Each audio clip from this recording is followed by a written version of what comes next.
Faire ce qu'on aime, faire ce qui nous plaît. Bonjour à toutes et à tous, j'espère que vous allez bien et bienvenue dans cette vidéo dans laquelle on va parler de prendre ses décisions en fonction de soi, en fonction de ce qui nous plaît, en fonction de nos désirs et pas en fonction des autres. Quand je pense à ce sujet, je pense à une de mes amies très proches qui a pris beaucoup de décisions contre son gré et uniquement basé sur l'avis, le désir de ses parents et pas sur ses propres désirs. Ce qui l'a amené notamment déjà à faire des choix d'études qui n'étaient pas ses choix à elle, qui étaient en fait les choix de ses parents, et du coup elle a choisi une voie d'études qui était une voie, on va dire, d'excellence. Et c'était vraiment le choix de ses parents et pas son choix à elle, alors qu'elle avait un choix d'études bien déterminé depuis déjà des années et des années.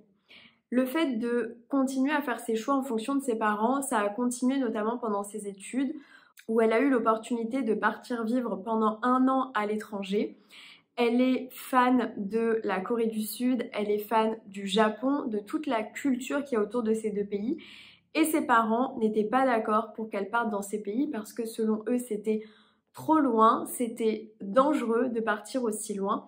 Et donc, elle a fait ses choix en fonction d'eux et plutôt que de partir dans une destination qui lui tenait vraiment à cœur, de découvrir une culture pour laquelle elle se passionne depuis des années et des années, elle est partie vivre 1 an en Autriche. Alors l'idée, c'est pas de se demander si vivre en Autriche, c'est mieux ou moins bien que d'aller vivre en Corée du Sud. C'est juste que finalement, c'est dommage, alors qu'elle avait l'opportunité pendant ses études d'aller découvrir une culture qui la passionnait depuis des années et des années, d'être partie finalement dans un pays qui, malheureusement, ne l'intéressait pas et dans lequel elle a quand même passé 1 an de sa vie. On est des années plus tard après ça et elle a annoncé très récemment à ses parents qu'elle était en couple depuis 1 an. Une des premières questions que ses parents lui ont posées sur cette personne, c'est qu'est-ce que cette personne fait dans la vie? Et suite à sa réponse, la réponse par l'un de ses parents, ça a été de dire que, étant donné que cette personne n'était pas en CDI, étant donné que cette personne n'était pas fonctionnaire, eh bien ce serait compliqué plus tard financièrement et que donc il serait peut-être judicieux qu'elle fasse un autre choix. Donc elle leur parlait d'amour et finalement eux lui ont parlé d'argent, de choses complètement différentes. Et pour continuer dans la même veine, aujourd'hui elle a envie de se reconvertir au niveau professionnel parce qu'elle n'est pas forcément très épanouie dans son travail actuel. Et la réponse de ses parents, c'est que ce n'est pas forcément important de faire quelque chose qu'on aime et que la sécurité financière est quelque chose de beaucoup plus important finalement. Et donc ils ont du mal, on va dire, à comprendre ses choix, à comprendre comment finalement l'amour quelque part, le fait d'aimer une personne ou le fait d'aimer son travail peut être plus important qu'un aspect sécurité et notamment sécurité financière.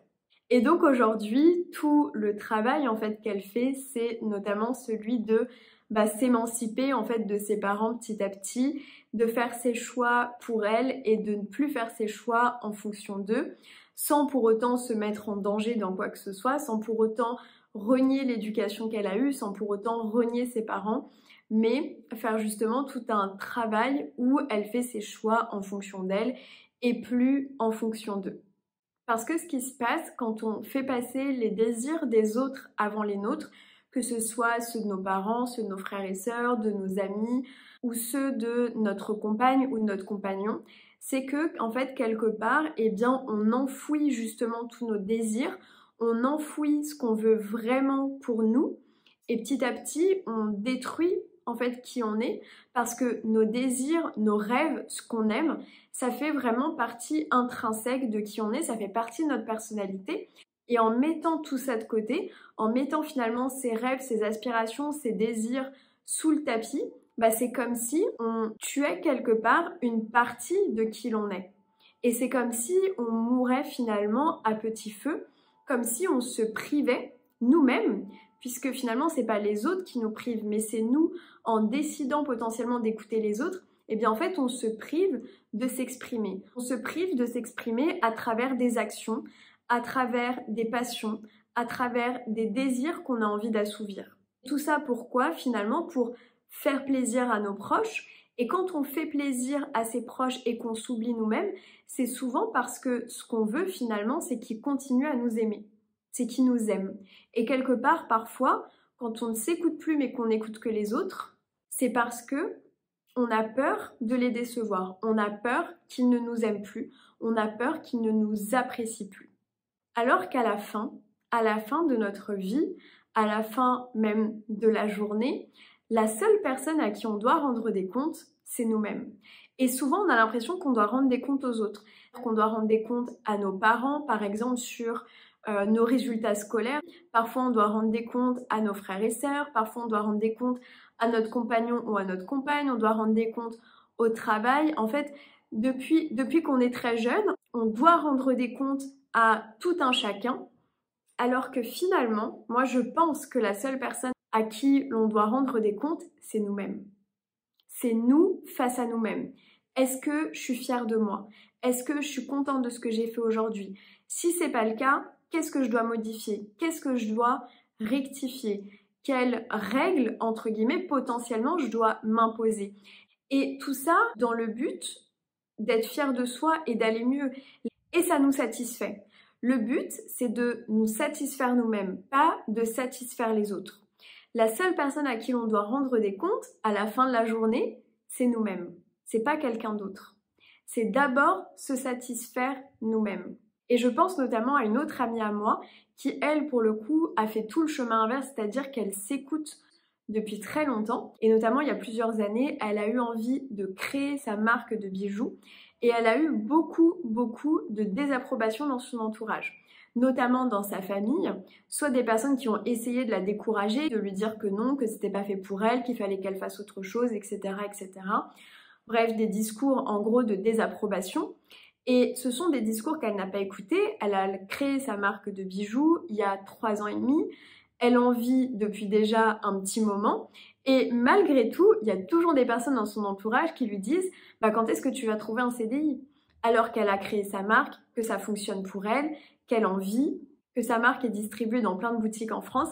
Et pour autant, elle continue d'avoir ce genre de remarques de désapprobation qui vont être du style quand est-ce que tu te trouves un vrai travail? Aujourd'hui, elle est très épanouie avec sa marque de bijoux parce qu'elle s'est écoutée et qu'elle a décidé de faire ce qu'elle aimait. Et donc, je vous invite aussi à mettre parfois l'opinion des autres de côté pour vraiment vous concentrer sur vous et vous demander ce qui vous anime, ce qui vous plaît.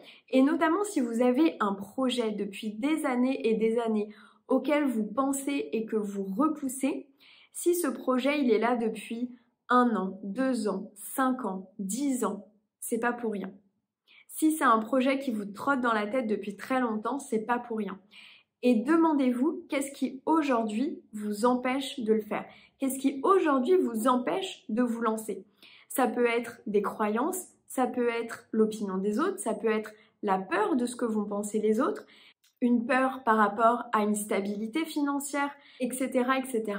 Mais vraiment, posez-vous la question, qu'est-ce que vous avez vraiment envie? Est-ce que chaque jour vous travaillez pour ça?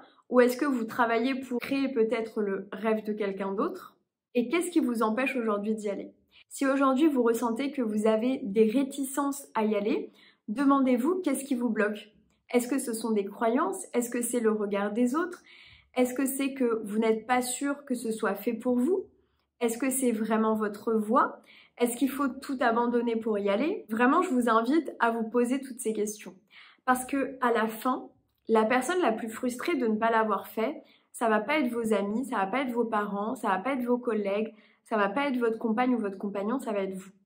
À force de refouler vos désirs, à force de refouler ce que vous avez vraiment envie, vous créez de la frustration à l'intérieur de vous. Et parfois même du ressentiment vis-à-vis des autres. Et la qualité de votre vie, c'est la qualité de vos émotions. Donc si vous ressentez du ressentiment, de la frustration, peut-être même parfois de la colère ou de la tristesse aussi, parce que vous sentez que vous avez une vie qui n'est pas forcément alignée, avec ce que vous voulez, vous avez un job qui n'est pas forcément aligné avec qui vous êtes, ou vous avez l'impression peut-être que vous gâchez un potentiel parce que vous avez des compétences dans un domaine et peut-être que vous aimeriez les développer et aussi partager ce que vous savez avec les autres et vous ne le faites pas pour X ou Y raison et ça crée du ressentiment. Et la qualité de votre vie, c'est la qualité de vos émotions. J'espère que ce sujet vous a plu. Si vous voulez aller plus loin, peut-être aussi parler de vos blocages, de ce qui vous bloque, vous pouvez réserver un appel découverte avec moi. Vous avez tous les liens dans la barre d'infos. Je vous remercie d'avoir regardé cette vidéo et je vous retrouve très bientôt. Prenez bien soin de vous.